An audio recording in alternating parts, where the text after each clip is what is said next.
Well, there's been a lot of questions, confusion, and concerns about data centers coming to Prince George's County. Concerned residents have rallied together seeking answers to their questions.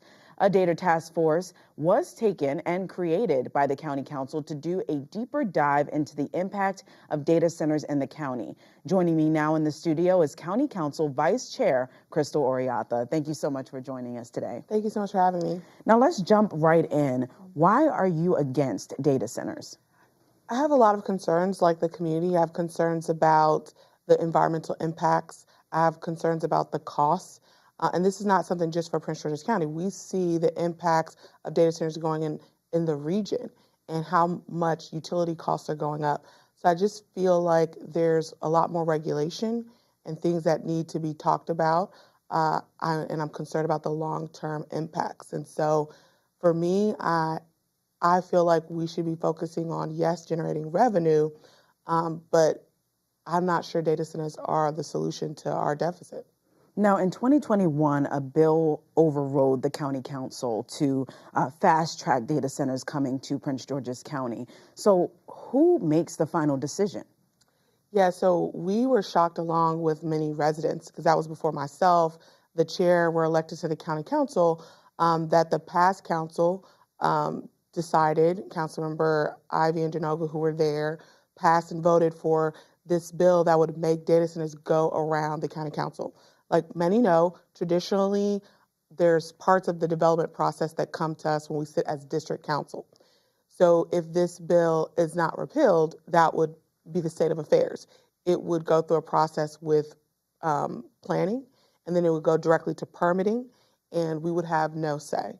And I feel like it's too big of an issue for the district council not to have a say, because we represent the public. We are an elected body.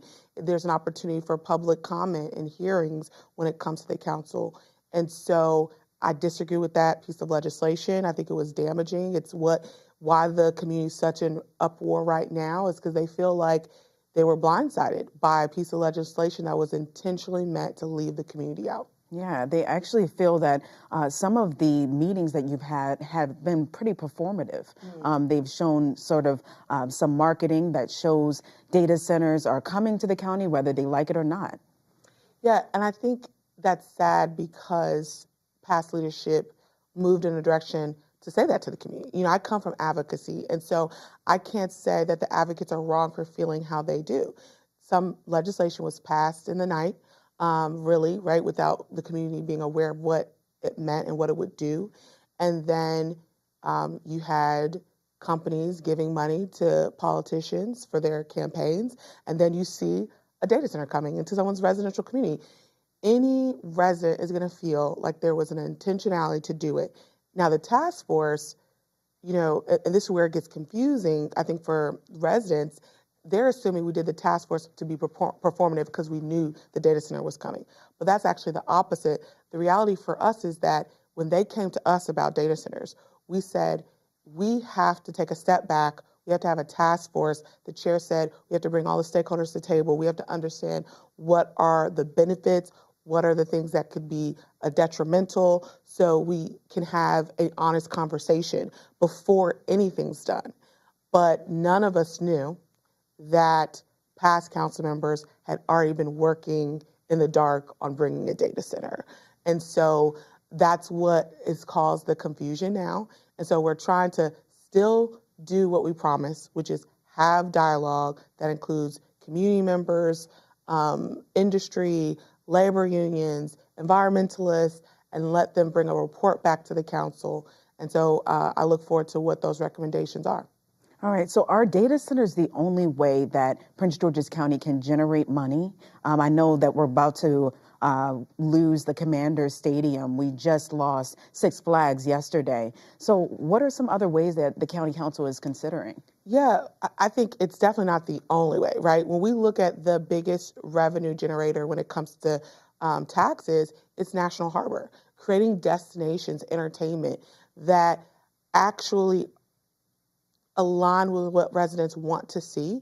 And so, yes, we're sad Six Flags is leaving. It's a staple. But the reality is that what they paid in taxes was a drop in the bucket when you look at the land mass that they were sitting on, the percent of land mass they actually used to run Six Flags, and the potential. So I'm excited about the vision that the county executive has and Councilmember Blagay have for what Six Flags can be and building another destination. And same for the stadium and the entire Blue Line corridor. So I think there's huge opportunities for investment in the county. I just think it's really important that the community understands that we're in a new time and a new time of leadership in the county that I don't think we've seen before. We have a majority of the county council that is really progressive in our thinking and really centered on hearing the community's voice. And we have a county executive that's very transparent and very inclusive. And so I know it's the worst time because when you look at federal government, it's the complete opposite. You have a lot of people that everything's performative and no one wants to get anything done. But I think we're in a new time in Prince George's County. So it's about how we take advantage of this time. And I know it's going to be asking for a little bit of trust because it's the opposite of what politics is because a lot of politics is lying. I mean, if I'm just honest, it's why I never wanted to be a politician. Why I don't think I'll be a political lifer is because I'm pretty honest, I'm pretty direct, even to my detriment. But what I can say is I am going to fight for the residents of Prince George's County. I'm going to make sure that the community's voices are heard when no one's watching, when the door's shut, and when there's no one to see. They know if I'm in the room that their voice is going to be heard.